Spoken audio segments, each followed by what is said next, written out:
कोकणातील माघारीसाठी 25 कोटी रुपये घेतले. खासदार संजय राऊतांनी हा दावा केलाय. बाळ माने यांनी मातोश्रीवर येऊन अर्ज घेतलेला होता. पक्ष नेतृत्वाशी चर्चा न करता माघार घेतली आणि त्यामुळे त्यांच्यावर आता टीका केली जाते. बाळ माने यांच्यासाठी शेकापच्या उमेदवारांना माघार घ्यायला लावली असं सुद्धा त्यांनी म्हटलेलं आहे. कोकणातील माघारीसाठी 25 कोटी रुपये दिले बघा. त्यातले 15 कोटी रुपये BKCतल्या सॉफिटेल हॉटेलमध्ये दिले. विचारा तुम्ही जाऊन विचारा, घेणाऱ्यांना आणि देणाऱ्यांना विचारा या निर्लज्जपणावर. मातोश्रीवरती येऊन बाळासाहेब ठाकरे यांच्या तसबिरीच्या साक्षीनं नॉमिनेशन का उमेदवारी अर्ज घेतात.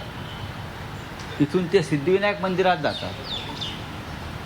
सिद्धिविनायकाच्या पायाशी तो उमेदवारी अर्ज ठेवतात.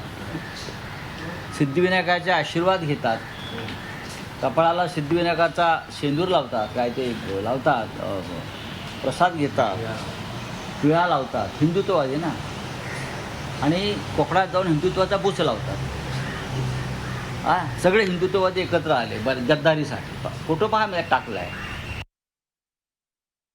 जर तुम्ही माननीय उद्धवजींकडून उमेदवारी अर्ज घेऊन गेलात, तुम्ही लढताय म्हणून, तुमच्यासाठी आम्ही शेतकरी कामगार पक्षाशी सतत चर्चा करत राहिलो की त्यांच्या उमेदवारांनी माघार घ्यावी म्हणून. 12:30 वाजेपर्यंत ते उमेदवार माझ्याशी बोलत होते शेका पक्षाच्या उमेदवारांच्या माघारी संदर्भात. आणि तुम्ही साधारण 1 वाजता भाजपच्या एका मंत्र्याबरोबर कोकणातल्या जाऊन माघार घेता. याच्याबाबत तुम्ही आत्मचिंतन केलं पाहिजे. स्वतः त्यांनी आपलं काय चुकलं. इतरांवरती आरोप करून काय होणार नाही.